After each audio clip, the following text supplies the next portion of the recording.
Council has some information with respect to legislation that was passed in the last session, effective August 8th of 2016, that allows municipalities to elect to extend property tax credits to honorably discharged veterans who are not eligible for tax credits previously. If adopted by the city, the tax credit would be the same as in the ordinance currently, which is $500 per qualifying resident taxpayer. We have some various qualifying criteria in front of us. I won't read through all those. And as I understand from DRA tax records, there's a statewide number of credits, and from that there's an estimate of how many potential citizens, based on, I believe it was 0.81, how 0.81 property taxpayers per thousand. Yeah, it was a statewide estimate because the breakdown isn't by municipality of how many veterans live in each municipality. So we would estimate, using those numbers, about 378 veterans for the city of Laconia. The cost of doing that would be $189,000. There was legislation that was introduced and just hit the presses today in the legislature's Senate Bill 80, which provides for the ability to phase in the credit as it's currently structured under the former legislation. It's an all or nothing situation. As I also understand, many of the municipalities around us are still digesting this, and will be possibly at town meetings, potentially taking it up later in the year. We have some budget challenges going into 2018 budget, and I think the legislation that has been introduced in a bipartisan fashion in the Senate is suggesting a number of communities are having challenge potentially adopting it all at once. And I think the discussion today is around whether we think we have the capability to adopt 430 in whole at this moment, or whether we would like to see where Senate Bill 80 goes, and practically try to work this change into our finances in a way that doesn't crowd out other aspects of what the city has to fund in the next year. Well, that's a fairly good summary of it. Mm-hmm. It is. So I would open it up for my fellow councilmen and women to offer their perspective on it. Councilor Hamel? Well, I think it's a good thing, the credit towards the veterans. But, excuse me, going back to when we did the other one, I was asking Mary, because Mary can remember, because she was hired around that time, and when we accepted that back in the 2005 time period, give or take a year there, we did it in an incremental thing. We didn't do the whole thing at once. We did, I think, every 3-year period back then. So, and that was without this legislation here. So, my opinion would be that if we accept that, or if we want to wait to see where the state goes with it also, that's fine with me, but that we do it in a 3-year increment, like we did to the previous veterans that had it also. As I understand from the manager, it's either all or nothing at Right. the way it's currently written. We Yeah. can't do it that way now. We can't phase it in now. I think we before the can. bill's passed, can we? We can't phase it in now, so Senate Bill 80 would allow it, but the law, the House Bill 430 that was signed into law and effective last August 8th said it has to be at the same level as the optional credit you're doing right now Right. for Oh, okay. those in wartime service. So that was this would- before, we did this before that. No, there's two different, so the wartime credit has been in place for a number of years. This is adding additional folks who are being referred to as gap veterans who didn't serve in the dates that were described as active wartime. So this is picking up additional veterans if the city chose to adopt it, and it's enabling legislation. So it's out there, you can choose to adopt it or choose not to adopt it, but if you do adopt it as the law stands today, you need to do it at the exact same $500 level that's on the books for the wartime credit. If Senate Bill 80 were to pass through the Senate and get concurrence in the House, or pass in a similar fashion as it's written right now, then a community would be able to adopt the enabling legislation for the gap veterans, but choose to phase it in over a 3-year period. I think that, if there were no concerns about the budget in the coming year, we could adopt it all at one time, but I think given uncertainties with respect to the budget and uncertainty as to whether the estimate that we're like the state average, if we're twice the state average, that's almost $300,000, almost $400,000, which would be 100% of our increase in the Well, tax cap. Just remember, though, that this comes off of the the amount to be tax revenue. raised, and it becomes a credit, so that the credit amount, so in this case, the $190,000, would be spread proportionally amongst all property taxpayers. right. So it wouldn't necessarily be tying up space under our tax cap formula, but the 10,000 property owners here in the city would proportionally share the amount of that credit. So, an average single-family home, if this was adopted at the $500 level all at once, might see their tax bill go up, depending on the value of their home, approximately $10 or $15. If it was phased in over a 3-year period, it might be in the area of $5. And those aren't firm numbers, just because, different properties are valued at different amounts, but that's the range that we're doing. So really doesn't have a tax cap impact to us. This is an amount Well, that's spread. I guess what I'm saying, though, is that if the amount to be raised by taxes is Right. that the increment that we're able to raise is about $400,000, then in effect what we're doing is taking that amount out of the budget in effect, right? I mean, No, what you're actually doing is you're making an apportionment for the amount to be raised by taxes, and then you're backing out the overlay, which we do, and the veterans and the blind and the exemptions that are on the books, and the tax rate would be adjusted slightly Right. upward to reflect a little bit less of an amount to be raised in taxes. So you'd see a few cent to maybe a 10-cent increase in the property tax rate, and that's how it would be assessed proportionally amongst all property owners.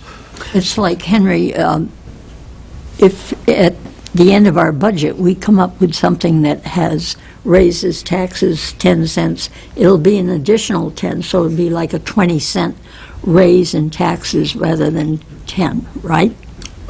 Ballpark. I mean, yeah, In a just ballpark. And again, if you yeah, were to phase it in, hypothetically. over the 3 years, So it would the mean- impact might only be so 3 or you- 4 cents a So year. you should have to take it in consideration with the budget. Absolutely. Yeah. so I guess my question is just in terms of, technically, in terms of the tax cap formula, does it, I just want to confirm, you're certain that it doesn't, if we're allowed a X% increase, and so that, I guess my question is, does it affect that? You're saying it does not affect It that? doesn't, because it's the amount raised in property taxes, and this is a credit, so this is being apportioned over. So it would be no different than if 100 wartime veterans all moved here tomorrow and qualified for the credit, that wouldn't change our allowable amount under the tax cap either. So if we're raising 60 million in taxes, as an example, we're still raising 60 million. Right. It's who's paying it. Correct. Yep. Okay. How long, Scott, do you think this bill would take to go through? I don't know. I'd heard discussion that maybe they were going to try to fast-track it, because as Councilor Lippman said, there is bipartisan support, and I think a number of towns are looking at this and maybe looking to place it on a warrant article, either by the governing body or by citizen petition for town meetings. I can't speak to how any town's warrant article might be written as to whether or not they want to have the voters vote on it with what Senate Bill 80 potentially identifies or not, so I don't have a great answer for you. I mean, some of the town meetings are coming up, in March, and I don't know how quickly the Senate will act on this and then get it over to the House, and then the House would act, and then it would, again, if there were no changes, it would go to the governor. If it passed both chambers, I wouldn't imagine the governor not signing it, but April 15th is the deadline for eligible veterans to file an application for a credit. So those are, in any community, it's April 15th. Could we take an action that would enable us, if Senate Bill 80 passes as substantially presented here, that we could adopt it by April 15th? I guess I'd probably rather watch and see how quickly Senate Bill 80 Yeah. moves. So if conceptually you support this with the addition of Senate Bill 80, that would allow us some flexibility. One suggestion would be to have a recommendation that we table it and just watch the bill for further information, but maybe make a recommendation to the full council that this council goes on record as in support of Senate Bill 80. Right. And we can lend that voice to the conversation in Concord. Yeah, that was what I was going to say, is that I don't think there's going to be a problem of passing this amongst the council, but probably just hold off to see where this bill is going to go. That gives us a little more options to accept it and how we're going to manage it. So is what you're saying is we're recommending a 3-year implementation of HB 480, if that's permitted by enabling legislation. Correct. That would be our recommendation. Yeah, so you're basically supporting Senate Bill 80 to amend the current law to reflect allowing a 3-year implementation. I think so. Want to make that as a I'll make that as a motion then. second? Second? Okay. I don't know if there's anybody who would like to comment from the public. Okay. There being no further discussion, all those in favor, say aye. Aye. It's unanimous. We will, if this moves along and it passes and it comes back to the council for a vote, we will be doing our best to get the word out to our residents. But again, that April 15th deadline is not a Laconia deadline. That's tied into state law. State. So there might be a very limited window this year for people to be paying attention by the time we adopt to. So they would have to make the application before April 15th. Yes. And we have an application form already available. Yes. We do for the war service It'll be credits. the we same do, exact so. form. We might have to modify it or maybe just make it dual purpose type of thing, but So can we ask you to kind of work on, we can be ready to roll the next day after it's adopted. I'm just saying there might be a very tight window, and some Yeah. people may say, well, how come we didn't know about it? Because as you can tell from tonight, it's still very much in Yeah. flux right now. Yeah. So this would be for a credit in the 2017 budget, 17, 18 Yes. budget. 18? Yeah, 17, 18. Okay. Is there anything else on this? That's all I have on this one. Any other Oh, business? can I ask a question? Probably wrong, but...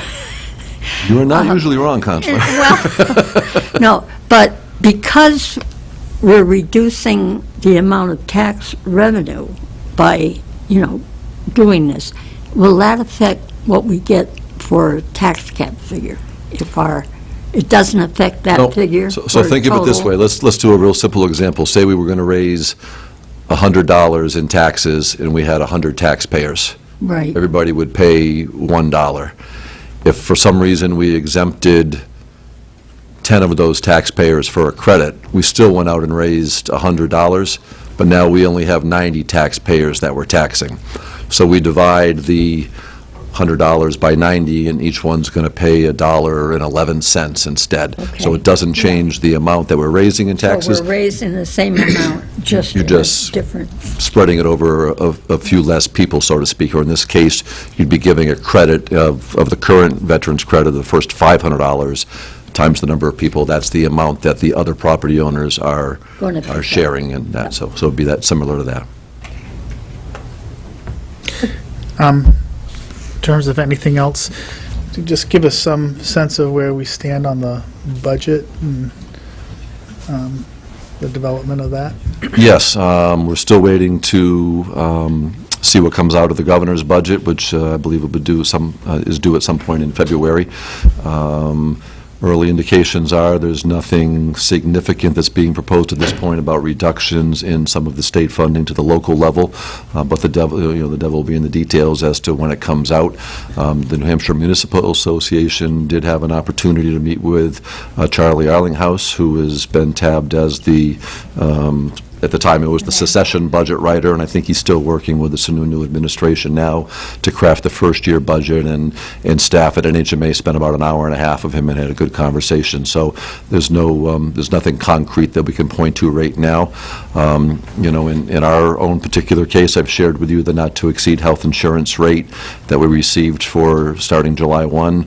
That came in at 6.81%. It can't go higher than that, potentially, based on our continued claims history from when that number was set in November to when they'll finalize the number somewhere probably the end of March, 1st of April. That number could potentially come down a little bit if our claims history comes in. 6.8% for our increase in health, Yeah, that's the not to exceed. not to exceed. So potentially, it could come down a little bit depending on our continued claims history over the next 6-month period, but there's no guarantee in that. The retirement system contribution, again, for Group 1 and Group 2 across the general fund, we believe that's going to have an impact of about $200,000 in increased city contribution on behalf of our employees. We gave you the updates on where new construction value was at the last meetings. We're running around $15 million and change at that. That's quite a bit down from where we were last year. The inflation number, I believe, with the December figure that just came out, is just going to slightly tick us up 1/10 of a point higher than we projected. So I believe we're looking at 1.3% for the CPIU, the Consumer Price Index Urban, as opposed to the 1.2% number. If you're watching some of our revenues, we're tracking decently, but we're tracking tighter to some of the numbers. So we've increased our motor vehicle registration estimates from 3 years ago from about a $2.1, $2.2 million number to this year we're a little over $2.5 million. We don't have a whole lot of room to be going up significantly from that number, whereas over the last year or so, we've been able to, increase that non-property tax revenue up by about $100,000 or $120,000 or $30,000. So you always have known, or I've always said to you that I'm very conservative on our revenue estimates because we want to make sure we hit them. But we're really kind of honing in on those, and there's not, in my opinion, right now, a whole lot of wiggle room to the upside on those numbers continuing to show that kind of growth. What about the county budget? I haven't heard any more than the initial proposal that came out. I'm not sure where the delegation is Didn't like that article. with it at this point. And I want to be, I'll go on record, in my 5 years of doing budgets here, and this will be the 6th budget, the county has been very cognizant of Laconia's tax cap, even though they're not bound by it.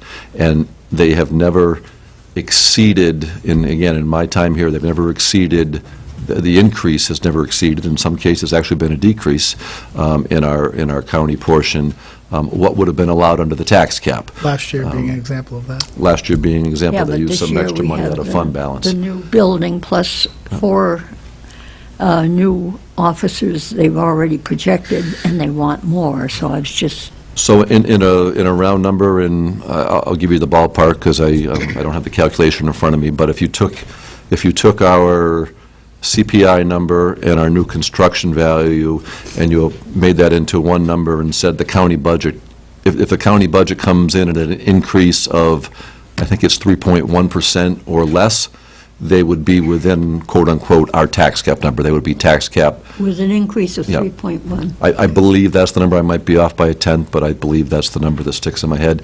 If they came in with a tax increase of 4%, let's say, the amount that they, quote-unquote, exceeded our tax cap allowable amount, we would have to make reductions in spending on city side of the budget in order to fit that Right. county number into the overall budget.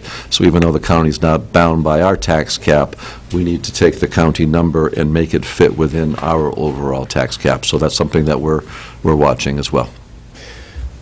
Contracts. So, you want, No, I don't know if I can ask it. probably, probably not. Just one more thing just jumped in. We did just agree to exercise our renewal with Busby Construction on the paving, and that price was locked in at current year rates. So, that's a large chunk of the budget. So that $1.5 million we spend toward general street paving, we should at least have the same buying power going forward in a future year versus having an increase in that overall contract. So that's something, a recent development as of last week. And what do you see the schedule being in terms of